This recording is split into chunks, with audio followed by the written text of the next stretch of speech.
Ladies and gentlemen, please welcome him with a big round of applause. And for this session, we are honored to have another special guest, the senior journalist, honorable writer, Yubaraj Ghimire. Please welcome him with a big round of applause. The time interval of this session will be 45 minutes. Yeah. And I would also like to mention we are live in Facebook, Twitter, and other different social media. Thank you. धन्यवाद धन्यवाद uh, this session was meant to be with three of us. Om Thanvi Saab from Jaipur, a well-known journalist, Yubaraj Ghimire, and myself, Kanak Dixit. Om ji missed his flight. So he's still in Rajasthan, and here we are in Kathmandu. So we will make up for his lack by me not serving as a moderator, but also as a discussant. The topic is extremely important, and Yuvraj ji has the kind of knowledge about Indian media, while of course he's a practitioner in Nepali media, but his knowledge of Indian media is unparalleled, not just in Nepal, but I would say that it comes close to the best and the brightest who would analyze Indian media in India because of the long innings that he spent in India working in Express, Hindustan Times, India Today, and Telegraph. That's his background. Now, the topic given to us is media for the strengthening of India Nepal relations. I would say right in the beginning that this will be more of a conversation than me as a moderator, because if Om Thanviji were here, I would be the moderator. But he's not here, so I will also be a discussant, a panelist.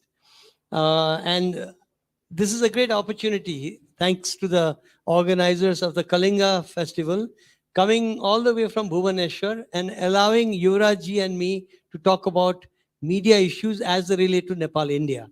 So I would start by saying the job of the media is not to improve relations between two countries.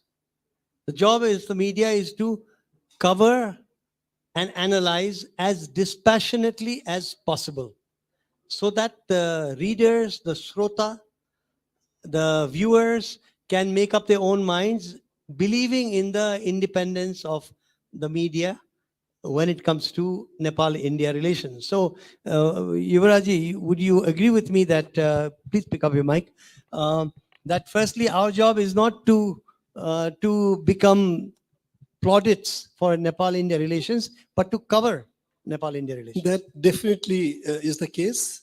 I'd only like to add that for any responsive government, and the general belief is any democratic government has to be responsive because it is accountable to the people. So basically we provide an opportunity for those government to be responsive enough to address those problems. I think, but we certainly, we certainly do not work for this government, that government, whether we write or say something that goes against particular government, that is definitely not our job. But unfortunately, having said that, but unfortunately, we also have to analyze whether that is the situation like now. I think even here in front of the audience, including here in the hall, as well as the audience that is online and the audience that will be there later on YouTube, whenever people choose to come and listen in, we must firstly say that we are speaking with as much as we know your biases and my biases. And both of us happen to be from Nepal. And hence, some people might ascribe to what we are, I'm sure what we will be discussing. Oh, ye to Nepali hai, aise hi kah dega. But I can assure you from my side, and I'm sure you can assure people from your side that independence is not an absolute, but we try to speak as dispassionately and as openly as possible. Definitely, definitely. And also the fact that when we say, like when we talk about objectivity, neutrality, or independent, we cannot be neutral towards issues. We cannot be neutral towards human rights. We cannot be neutral towards basic values of democracy. We cannot be neutral towards, like corruption. We have to raise. But only thing that we cannot do is corruption under certain regime is fine. Violation of human rights under certain, like dispensation is fine. And under certain dispensation, it is not fine. That is something we cannot do. And that is something we've been vilified about, that, like we have always targeted the high and mighty whenever it comes to that, here and there. I mean, I have experience of, thanks God, I was not like doing journalism at a time when there were very strong feelings. But I remember I remember having received more than a dozen postcards typed in one single typewriter, but 14 different states and addresses in India. They will come to me with face that, like, like Baskiro, that kind of situation. Um, but we also know that maybe, like people threaten us for certain reasons, but people are also, they don't, those who want to do something would not be writing to us to forewarn that, like your days are numbered, that kind of thing. But anyway, journalism has, we call it professional hazard. We face the risk, but that risk should not definitely deter us from uh, performing basic duties of journalism. So then let me take you back, Yubaraj. Um, now I'll say Yubaraj because he's a friend. I started by saying Yubaraj Ji, लेकिन मैंने सोचा कि क्यों जी. Well, I thought Yubaraj Ghimire was So Yuvraj would take you back to a little bit of a history. Nepal became an open society briefly in 1960, and then we went back into the panchayat era of royal autocracy. Then we came back to becoming an open society in 1990.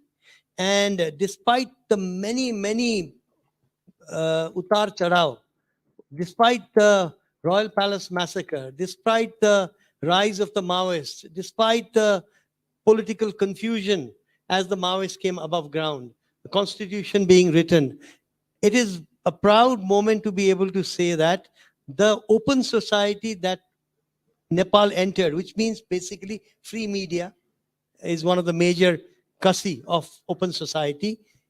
It has held since 1990. And that's when Nepali media also took off.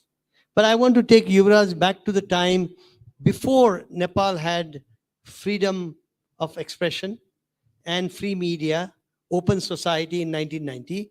Yuvraj, the way Nepalis used to be exposed to the outside world, because English was also not available, would be reading Dinman, Ravivar, I think Sarika, and so much of Nepal's intellectualism, because Hindi being only a step away rather than English much further away, that the kind of liberalism espoused by these magazines in Hindi, they helped the evolution of Nepali intellectualism in the modern era, particularly the Panchayat era. How do you respond to that? Definitely. I think the media have a big role in kind of sensitizing people, like in awareness towards democracy.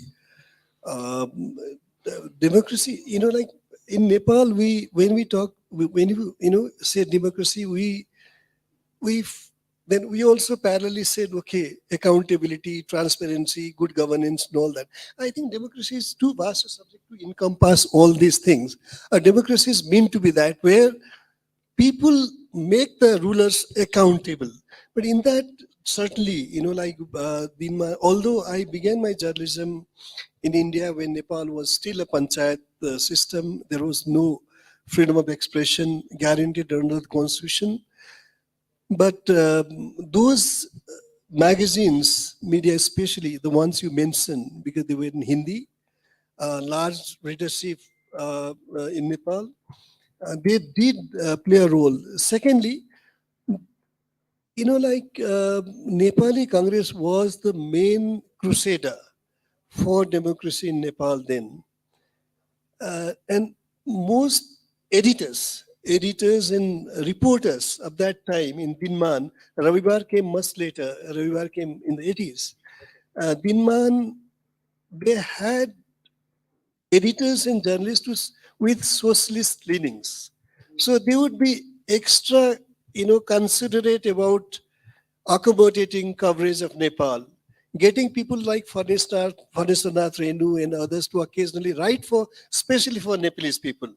So it had a Nepal agenda or democracy Nepal as an agenda, at least in those media, and they did play a very important role then. Okay. Then my next step then is to make this suggestion to you and hear a reaction. We are talking about Nepal-India relations. I will assure the audience that as we proceed with this program between Yubaraj and me, we will go to the heart of the matter, because there is no sense in talking and pussyfooting around the subject. Currently, there are major issues between Nepal and India. What are they? We have to get into that. But before we get there, um, this is a point I will make for Yuvraj to respond to. We talked about the Hindi media uh, that had such openness and udarta, which helped Nepali intelligentsia also find its feet at a time when Nepal's media itself and Nepal's intellectualism was not self-productive to that extent. However, we've all seen where Indian media has gone in terms of, let's not say Indian media, Hindi media, because we're talking about Ravivar, Dinman, Dharmayug, and now we're talking about Aaj Tak. We're talking about the various excesses of uh, talk shows on Hindi television, and also the way Hindi newspapers have gone supine in front of the state. That seems to be a reality. When we say these things, we also have to be self-critical. In critiquing Indian media and the Indian state, if required, we also have to be in a position to be able to critique our own media and our own state. I hope we will get to that point in our conversation. But I want to raise one point beyond the Hindi media. I feel, Yuvraj, even within Nepal's political scientists, not enough um, uh, credence is given to the fact that how did, when India became independent in 1947, and principalities like Hyderabad, Deccan, like Junagadh, Jammu Kashmir, all of them got subsumed into the Indian nation state. How did Nepal, quote unquote, get away? This is something that has not been delved into enough. And I have two ideas to share with you. Because we are talking about India-Nepal relations, let's go right to the deepest depths of this relation when it just began, when Nepal was also coming out of the Rana yoke, while India was getting independent. And what we have heard is Sardar Vallabhbhai Patel was more than willing to incorporate Nepal within the Indian Union as well, whatever Nepalese may think about it, etc. There are two things that kept Nepal more or less independent in my reading. One is a certain treaty signed in 1923 between the British, December 10, 1923, between the British and the Nepal government of the day, which elevated Nepal above the so-called princely states in the eyes of the British. That is a treaty obligation that it was a little hard for the new Indian state to forget about. But more importantly, I feel perhaps, and this is the one that has not been talked about enough,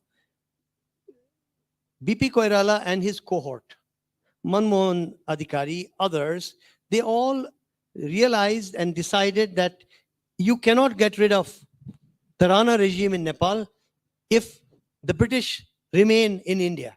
So they fought shoulder to shoulder with Indian independence leaders. They went to jail together. BP Koirala and Prasad in jail together. Ram Manohar Lohiya, BP Koirala taking advice from, Jawaharlal Nehru taking advice from BP Koirala on the socialists, knocking on his door even as prime minister to ask, how do I deal with Lohiya? These types of things. So what was happening is that, and this is the point I'm making, Yubaraj, for your reaction, not enough analysis done in Nepal, that Nepal remained independent at that crucial hour because Nepal's leaders of the anti-Rana movement, the democracy movement in Nepal, were fighting shoulder to shoulder for Indian independence. So how could then they, within a couple of years, turn against Nepal to try and incorporate? Kanak, it's such a vast subject. Like I think yes, definitely 1923, treaty was very, very crucial for elevation of Nepal as a, but before that, I think we also need to go to 1814, 1815 war. British probably had realized, they were also impressed with the Gorkha war skill, warriors and all that. So they probably thought that maybe one day there would be political consciousness, awareness, movement against British. And maybe, Gorkhas would be useful in that sense. That could be one. British psychology, I don't know. That's just, this is such a vast subject. 1923 was definitely important. 1947, after India's independence, 565 plus princely states, being part of Union of India. Why wasn't Nepal there? There are two. One version is occasionally, there is a matter, they have spoken in record. I'll cite these two things, what happened. One, it was K.R. Malkani, who was then BJP's vice president, who said that it was a real mistake that, Nehru didn't agree to incorporate Nepal in India, one. Second time, it was S.D. Muni. But Malkani, next he apologized. Michael Najgara. Yes, sorry. Malkani, he apologized, but Muni hasn't for reasons based on. But as far as what I've studied, I've seen who was the most important person. We talk about Patel. The most important person who was assigned this role was V.P. Menon, one. V.P. Menon's book doesn't mention about this. If something of this sort, that Tribhuvan offering that, okay, you incorporate Nepal in India, and Patel saying, and then Nehru saying no, that would have certainly been part of the book, which is not there, one. Two, the first authorized biography of Nehru is, I think, Gopal Gandhi's. Okay. Baspi sir, nahi? I think Gopal Gandhi ka hai na? But Nehru ka biography. Yes, Gopal. Sorry. Yes, Gopal. Yes, Gopal. Yes, Gopal's biography also, there are many facts about, Chao En Lai and Nehru meeting, Nepal figuring there. And Nehru says, okay, Nehru telling Nepali leaders that I didn't discuss about Nepal, meaning why should I discuss Nepal with China? That is our personal kind of thing. Definitely, independent India was keen to have Nepal at the same status as Bhutan and Sikkim, that foreign affairs and its defense. Because in Matrika Prasad Koirala's book, that has printed several letters from Nehru to then Prime Minister, makes it very clear also. But that was not acceptable to Nepal because Nepal was not one of those 565 princely states that became part of India. So that was a position India also accepted. So Nepal, and only concern Nepal, yesterday we discussed about this civilizational thing, like we part of the same soul. like that is there. Then we must exist and coexist without, I mean, as two independent countries with a unique relation. That was the understanding of late, I think. Although, again, a very interesting thing, this is something we must be discussing. I think Tribhuvan was there in Delhi for 3 months. Kartik Chhagate, he went, and Fagun Sat, he returned. I found one record of meeting between him and Patel. One of the persons, I don't know, I've never met him, D.N. Pradhan, he writes in his book that I was I was really proud of my king today because Sardar Patel came and told him कि आप नेपाल को India में मिला लीजिए. Then King Tribhuvan's answer was, मैं इतना मुश्किल के सिचुएशन में हूँ, आप इस तरह के प्रस्ताव रख रहे हैं, मैं अभी वापस चला जाऊंगा Nepal. He was almost, by the way, Patel died in 50 December. Patel died in 50 December. So when Tribhuvan was still there, November में, so they were not there for more than, not together. 40-45 दिन साथ मतलब दिल्ली में रहे होंगे. कितनी बार मिले मुझे पता नहीं है. But there was one meeting that was referred to. And when he says, I'm going to go back to Nepal, Nehru comes in the scene and he says, नहीं, आप महाराज राज है नेपाल के, हम लोगों के साथ बहुत कुछ करना है, इसलिए इसको ज़्यादा आप ये भी नहीं है. तो that was, I don't think that issue came up. लेकिन, but I think more interesting now would be Nehru mediated the 1950 treaty, tripartite, Rana Congress and Nepali Congress, Rana Nepali Congress and India. That was, we might criticize India then in a difficult situation, but now I think situation Kanak would have been very, very different if some person of Nehru's stature, some political person, some statesman had negotiated in 2006 instead of bureaucrats doing that. They mishandled totally, and Nepal being in the mess currently is largely because of that. I think that'll take us into a deeper area that we may or may not get into, but very important for our audience to get to what Yubaraj is alluding to, which is the tripartite agreement, which actually BP avowed. BP said there was no such Delhi agreement. Nevertheless, BP was in Delhi, so was Tribhuvan, and so was in 1950, and so was the Indian government very active with Mr. Nehru. And he's talking then about Nepal's peace process and how it moved ahead with all the Nepali players in Delhi. Girija Prasad Koirala, Madhav Kumar Nepal, KP Oli, Pushpa Kamal Dahal, who some of you would know as Prachanda, Baburam Bhattrai. So this is what Yuvraj is alluding to. And let me then through that enter a different phase of our conversation.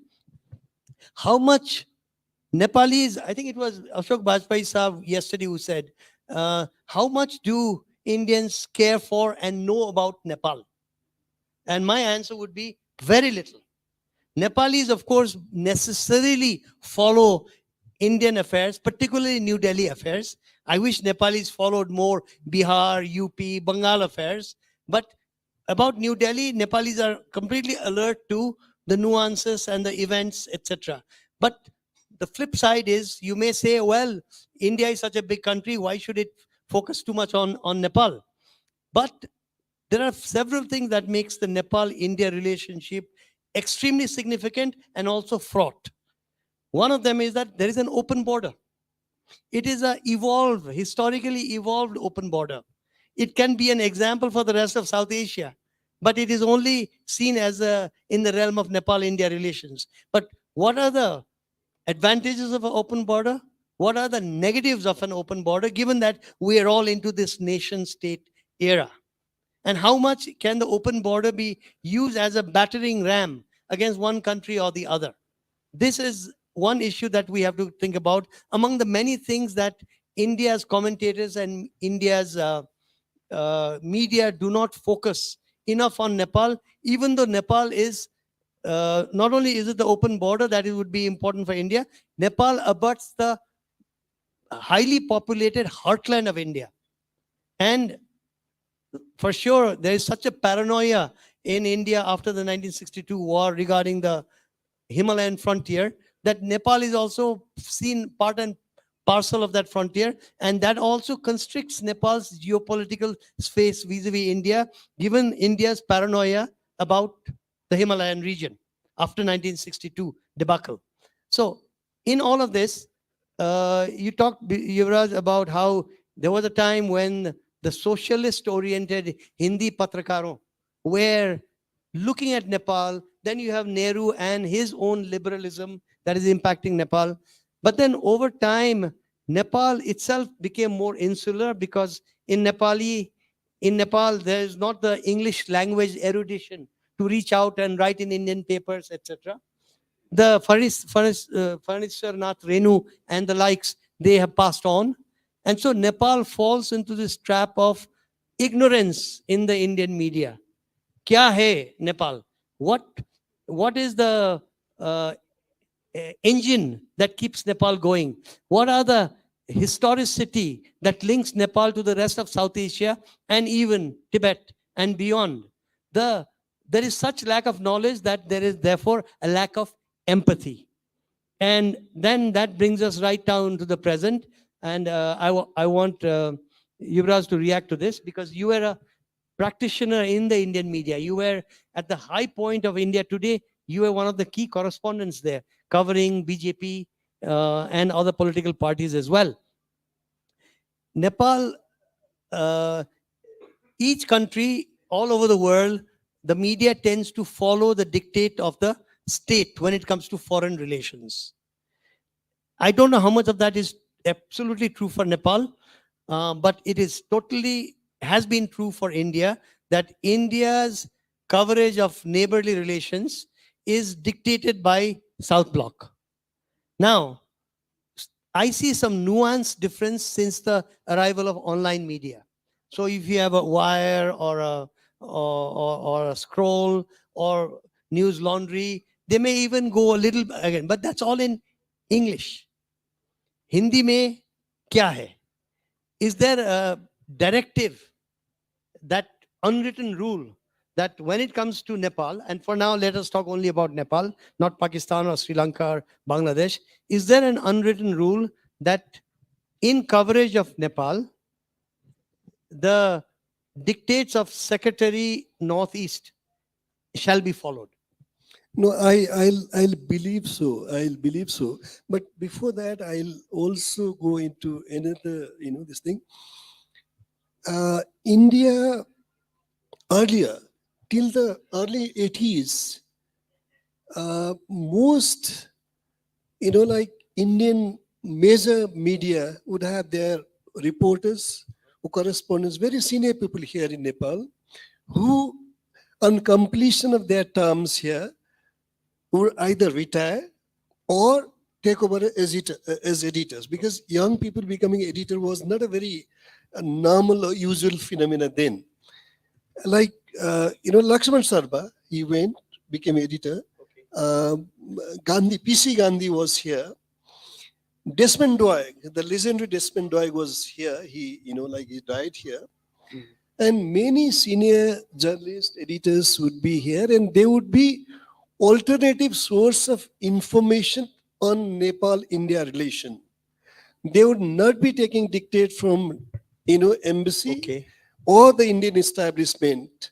They were too independent, but too rational and objective. And they were not villains of bilateral relationship also. I can cite one example. Like in 65, this happened. Sucha Singh was Pratap Singh Kairo's assassin, was hiding in Nepal. He was arrested by Indian police, and the army at the border stopped them, and it became a huge diplomatic row. In fact, I'm citing it from Sriman Narayan, who was ambassador, his book, Nepal-India Relation, an exercise towards open diplomacy. Then it became, there were contacts between maybe Prime Minister Office, Royal Palace or something. So they were bypassing the extradition treaty. In the meantime, because the bureaucracy was very angry with the Nepali establishment, so Tribune wrote an article or news how Nepal's king was involved in smuggling and all that. So then it was a very frustrating moment for the ambassador. He spoke to his minister or whoever, because he was a powerful senior Gandhian leader. Lal Bahadur Shastri was the prime minister, so they have had a personal contact. The editor of Tribune wrote back to the king apologizing. Then that matter was sorted out. What I'm saying is, editors were retrospective, but when you are institutional director propaganda, you cannot retrospect. That is introspect. That is the problem we are facing now. Yes, they will say, the South Bloc will say, like you go to the press conference, the official spokesman, nobody has asked anything, but he or she will say, when asked, the spokesperson said. Yes, That is the novel kind of. very Yeah. scripted. Very But there are rare occasions when they have to make a statement. So they do that. Now, unattributable also, they do. But the major reason is journalists of qualities, major media houses not sending journalists in Nepal, independent journalists in Nepal, is the reason of this fall, or takeover by establishment, takeover by embassy or establishment, the entire, like this thing of bilateral relations. Well, thank you. That's very well put. And uh, within Nepal, I don't think anybody else who could say what you just said with the confidence. Mine was analysis. Yours is a lived experience because you also know the cast of characters. The lady over there at the lectern has been telling us time is up, and I have insisted we'll take another 10 minutes with apologies. Huncha? Bhai, huncha bhandinuhoस् न? ल. Sure, sir. Thank you. Thank you so much. I will now, I promised earlier that we will also have to be critical about one's own state. We happen to be from Nepal, and it would not do just to come out strong against the neighboring country. And even though it may be very powerful, it may have a lot of resources, but we also have a duty to be self critical. So let me do a little bit of self criticism vis a vis the Nepali state. Nepali state has been mired in so much political turmoil that the values that were carried by the BP Koiralas, the Manmohan Adhikaris, uh, the Tanka Prasad Acharyas, the values has really, and even the people who led the panchayat at different times, the values have crashed. And in a way, we seem to be ruled, if I might not be denigrating Lilliputs, we've become ruled by Lilliputs compared to the greats. But then it is not only the political leadership, it is the intelligentsia that should be holding the political leadership to account. That is not happening. As a result, now the topic is, of course, Nepal, India. So let me bring my analysis of Nepal, India to the fore vis-a-vis weaknesses within Nepal. One is we have a very strident ultra-nationalism, but when such ultra-nationalism would be required, it evaporates, which means that ultra-nationalism is built on very poor foundations.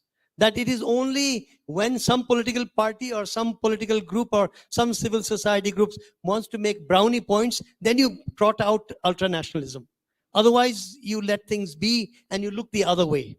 I believe to some extent that is happening as we speak. This is regarding intelligentsia and civil society, which is not doing its job of holding to account Nepal's political leaders vis-a-vis international relations, vis-a-vis relations with China, but most importantly, vis-a-vis relations with India. I will make one point, then I'll ask Yubaraj to react to it. We have come to such a pass, such a low pass in Nepal-India relations, that Nepal's political leaders will not raise important matters to the Nepali government with their counterparts. They want to maintain at whatever link level that they may have links within the Indian establishment, and they may think that they have deep links, or they go with whatever is possible. Somebody's relations, somebody Rajnath Singh se koi mil jaye, ya Doval se, ya Amit Shah se, some kind of link that you have, you want to protect it for your own political purpose rather than for your country. And I use one example for you to react to. Um, there are two things that are going on right now. The Indian government has decided that Nepal may have surplus hydropower, but if any of that hydropower is linked in any way with Chinese contractors or companies in terms of hydropower project being built, then India will not buy such. That is such a ridiculous idea that should be talked about, so that India, in a very logical way, reverses its position.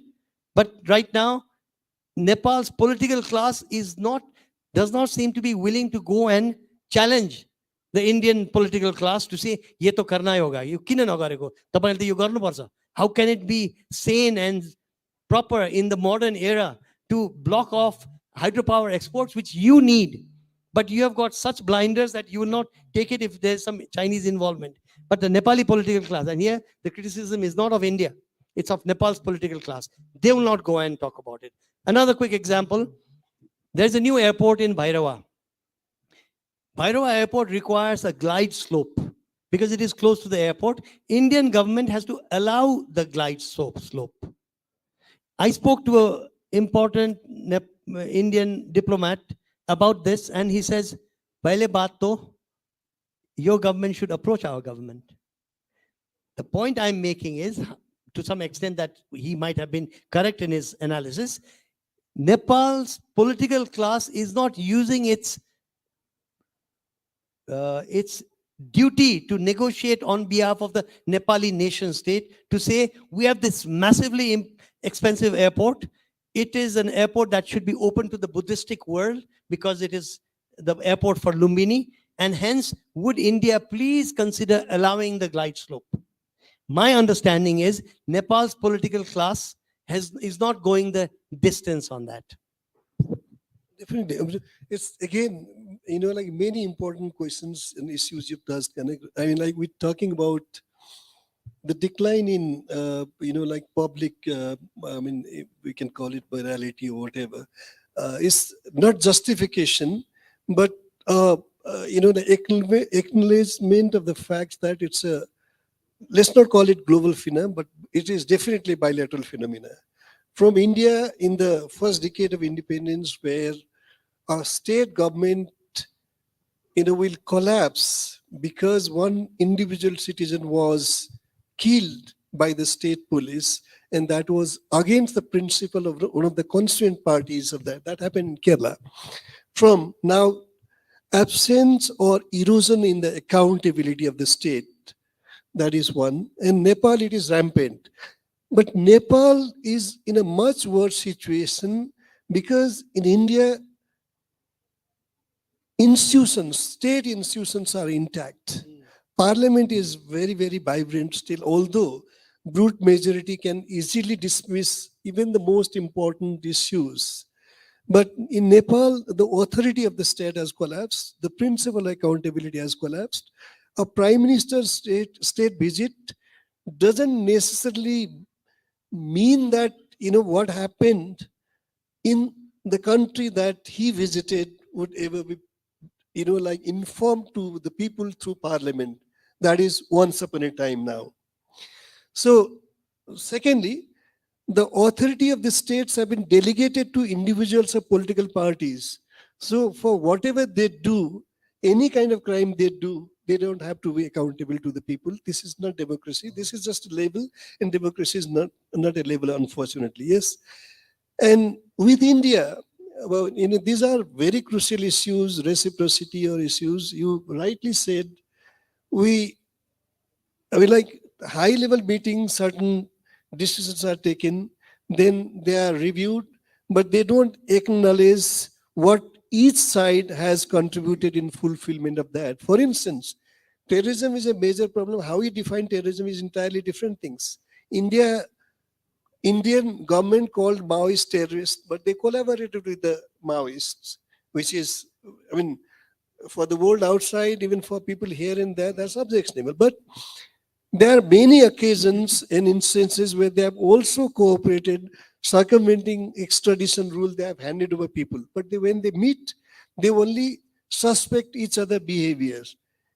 ये तुम लोग terrorism को promote कर रहे हो हमारे interest के against में these are the only issues they discuss. These it comes out public, but how they have helped each other they never discuss. So there is always an element of suspicion. More than that, Kanak, what I think is important is when our diplomacy are handled by security is an important component of the state, but when our diplomacy is handled by security agencies more than the diplomats, then there is always wider area of suspicion than cooperation. Unfortunately, that is happening between India and Nepal. Also about electricity, same thing. Yeah. But China, maybe they will send bombs in the electricity generated by them.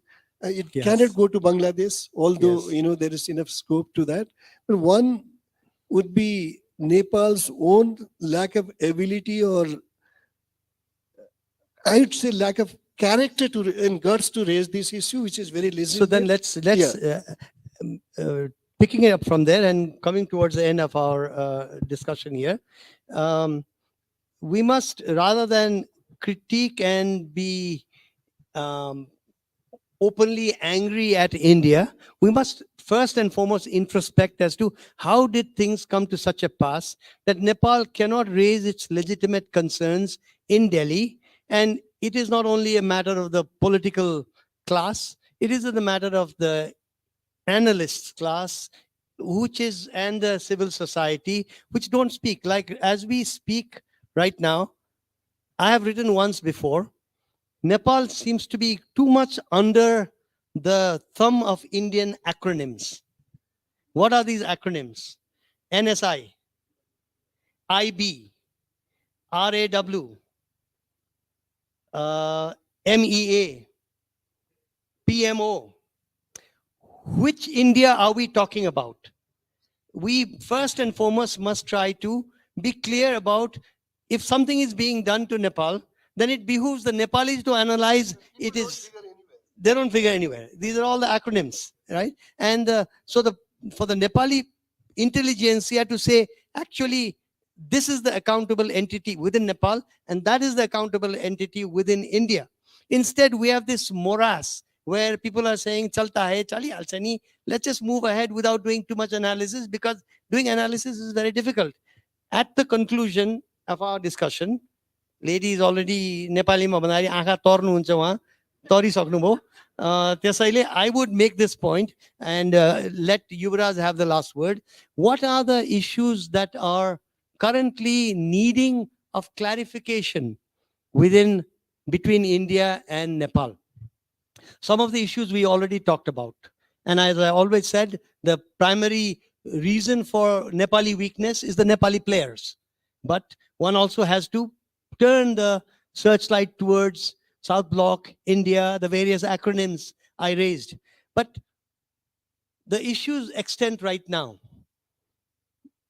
The name Jai Singh Dhami, a citizen of Nepal from far west province, who was crossing the Mahakali River on a twin, that is a cable, a rudimentary village cable system. And SSB, Suraksha Bal, Rashtriya Suraksha Bal, right? Yeah.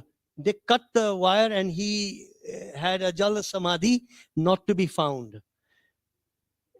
One life, a tragic end, but the Nepali government has never felt the urge to raise the matter with any seriousness.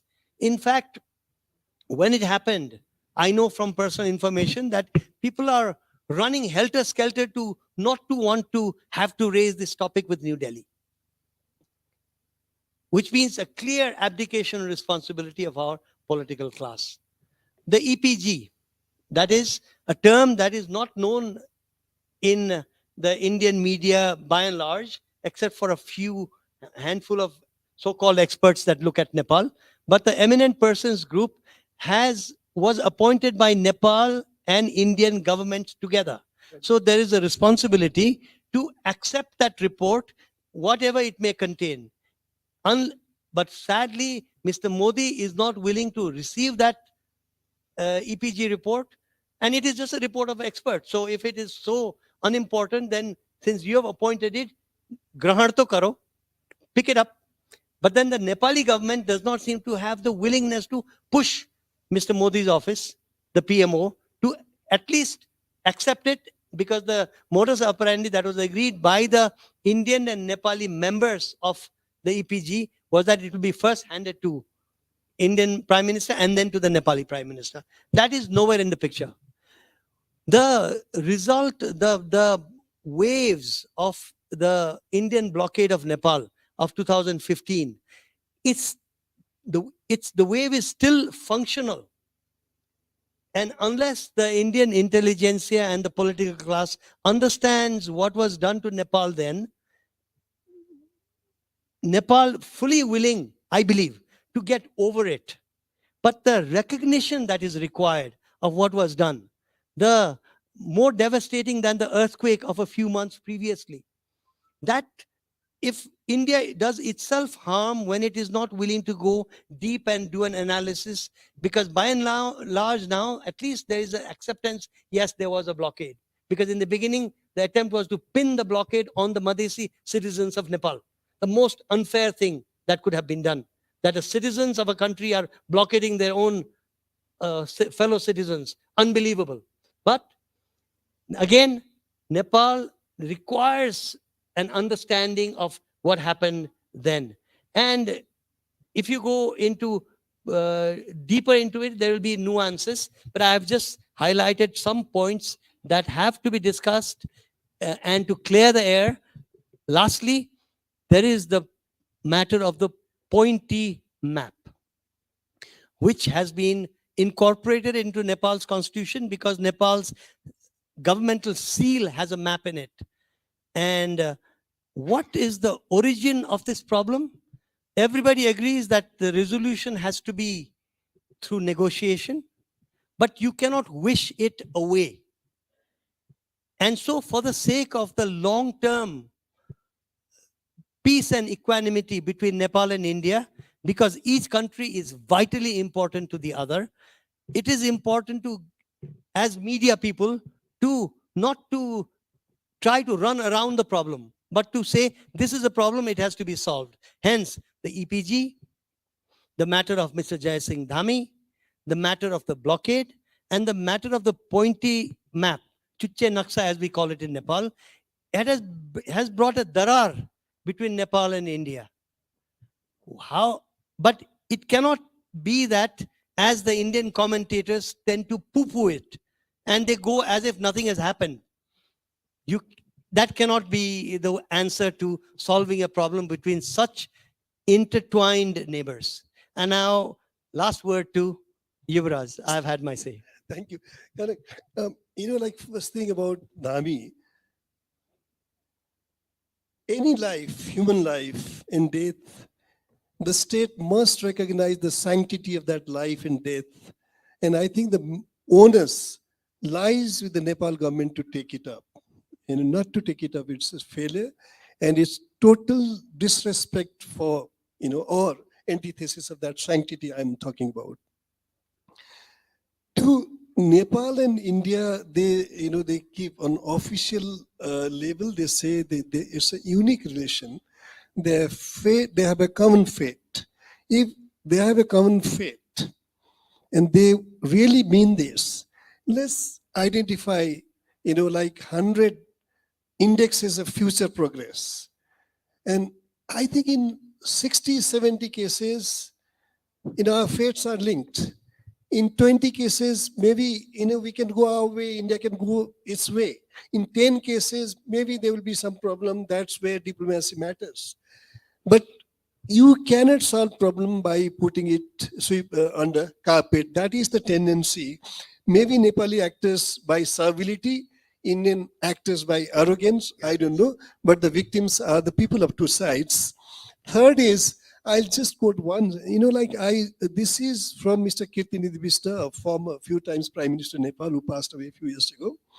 He had discussion with Chow En Lai, and that was in relation to border, but that this statement is valid for every problem that will figure in the future relation of two countries.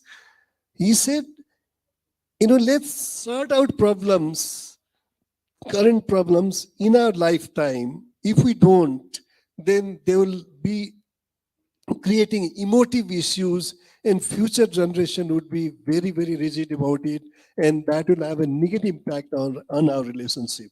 So if you are serious about EPG and all that, first let's identify what binds us together, how to those indexes to these problems. In a dynamic relation there would always be problems, but what we require is honesty to recognize those problems and address those problems. But now we are running away from those problems, and that will create much bigger problems in compounded form. I think you had the last word. In fact, last two words. He said, on the one hand, servility. On the other hand, arrogance. I think if we can sort this problem, end the servility on one side and arrogance on the other, Nepal and India can move into a new phase of relationships, which for now actually is fraught. And I must thank the Kalinga Literary Festival, coming all the way across the subcontinental expanse from Bhubaneswar and allowing Yubaraj Ghimire and me, Kanak Dixit, to expound on our understanding of Nepal-India relationship. Thank you, Kalinga. What an extraordinary and insight conversation.